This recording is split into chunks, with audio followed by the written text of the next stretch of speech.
Hey guys, stick with me through this video. We're going to talk about how to get into personal finance, how to get started. It's coming right up. Whoa!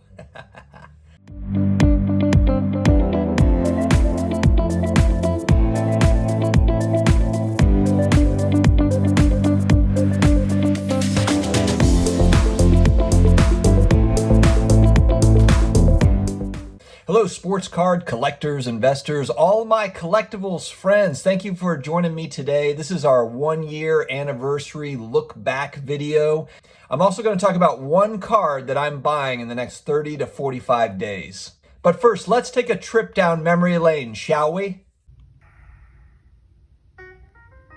Hey, sports card collectors and investors. Thanks for joining me for another episode. I'm happy to report that I'm probably about 99% poison ivy free at this point, so I'm starting to look like a human again.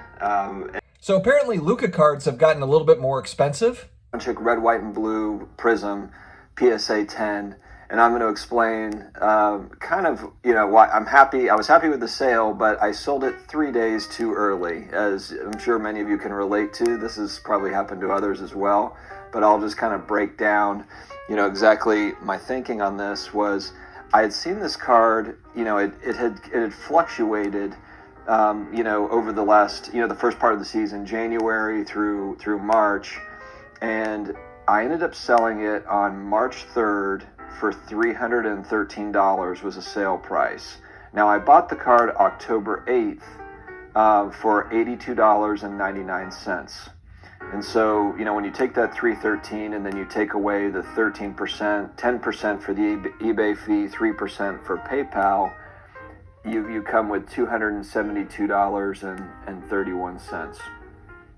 Guys, some stats from the last year. Let's take a look at it. All right, 458 videos over the last 365 days. 458 videos. 30 live streams, and that has been a lot of fun. That's something I didn't think I was going to get into when I started the channel, and I've made a lot of really great hobby friends doing those live streams, and also just learned a lot about the hobby, just various parts of the hobby. It's really kind of broadened my horizons, and excited that I was able to do those. 9,172 subscribers. We are on the march to 10,000. If you're new here, help us. Plus, guys, we talk about the coolest things in the sports cards and collectibles, all the fun stuff. Your wife, your significant other, your husband, all these people, they don't want to hear about any of this stuff. That's what we're here for. 961,000 views. We almost got to 1 million views in 1 year. And I'll be honest, I did not expect to grow this quickly at all. Did not think I would grow quickly. Didn't know if I was going to grow at all, to be honest. If you look at some of my early stuff, it's kind of amazing that I ever even got off the ground to begin with. So thank you all. Thank you to all the new hobby friends that I've made over the last year. Chris from Vegas Find 777, Flipping Steve, Brad the Comeback Card Investor, Boris at the Hobby Box, Alex, Jeremy from Sports Cards Live, a good buddy, Ziggy from Ziggy Knows Sports Cards Daily, Chris from Baseball Card Collector Investor Dealer, Andy from Fantasy Football Card Quest. Thank you guys. And that's just some. Honestly, there's been a lot of really great people I've met over the last year, and it's been a lot of fun, and I'm excited to make new friends too moving forward. We did book our hotel for the National this year. We've got it locked in, assuming we'll have one. I hope that we do. We're going to go to Chicago. I think one way or the other, my wife and I are going, so we're excited for that. A big highlight for me over the last 12 months also was being able to talk face-to-face. Granted, it was on a Zoom call, but with Gary Vaynerchuk. That sold me something on eBay that said, hey, it was a handwritten note from a 12-year-old, that said, thank you very much for your purchase. We appreciate it. And it reminded me of when I was 10 years old, except I didn't have eBay and didn't have all these options to buy singles online. So it was refreshing. So it just shows you kind of all generations. The hobby's exploding and the happiness is absurd. Dustin, get in here. Let's tell, Dustin, Dustin, how much happiness has getting into collecting Pokemon and flipping Pokemon been for you?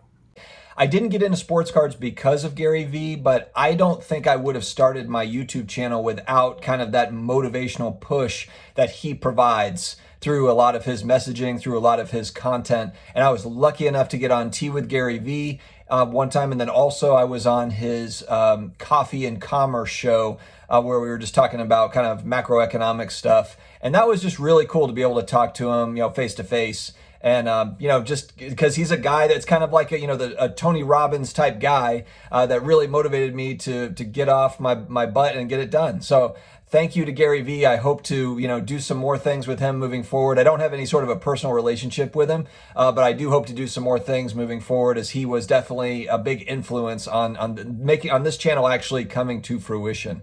What to expect from the channel in year 2? A lot of exciting things. I want to try to continue to grow out the audience. I am going to be in a different studio, a different room, so you'll still have kind of a similar background, but I'm going to add some new features and so forth. Maybe some better lighting. Maybe some different things to kind of spruce it up. I'm going to try to up the production value in year 2. Also going to be doing some more videos that are outside of the studio, kind of some more of the B-roll type stuff. I'm probably going to be doing, $1 million card deals similar to Sasha T. His vlog, his card vlog. It'll probably be very similar to that. Except for it being $1 million card, it'll probably be like a $38 card. But it'll be very, very similar. We'll be showing all of the, the video footage of how that deal goes down.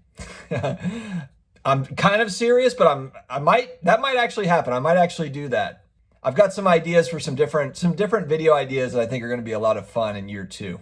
I want to say big thank you to viewership out there for sticking with me. I know there's a lot of people that have been watching since day 1 or week 1, and I really, really appreciate you guys. And I've gotten a lot of messages too, throughout the year of people that have gone through some really heavy struggles in 2020 over the last 12 months, just with all sorts of personal things, professional things. And I'm glad that this channel in some ways could be some sort of weird entertainment. I don't think of myself as really much of an entertainer, but if it's something that just kind of you can put on that takes your mind off of just stuff that you might be going through, then that makes me happy. And I'm glad that there is a difference being made outside of just the hobby and collectibles.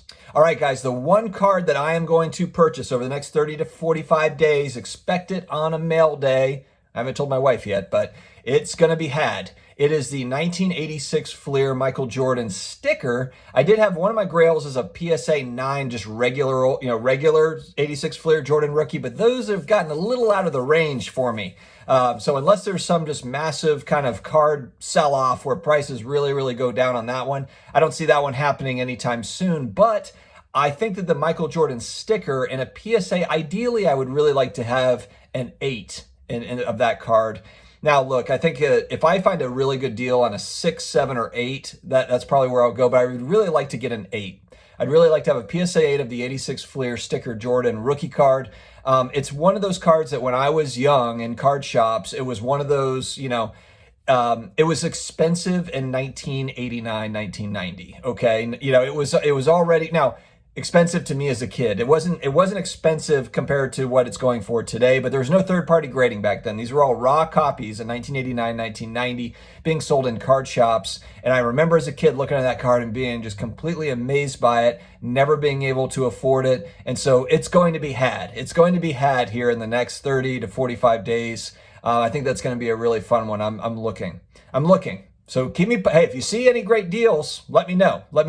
All right, guys, we always like to finish with a positive message, with some sort of positive affirmation as we head on into, the rest of the day. I'm actually releasing this one in the evening as opposed to when I usually do it in the morning. I'm still going to go with this, though, the positive message, and that is really dream big, be realistic, with what you're trying to do.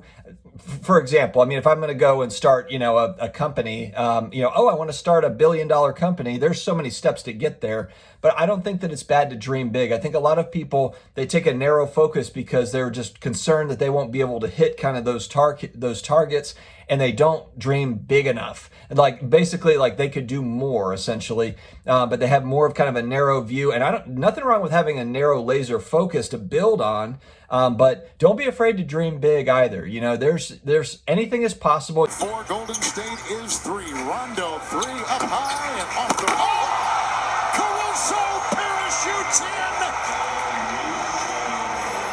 You cannot stop him. You can only hope to contend.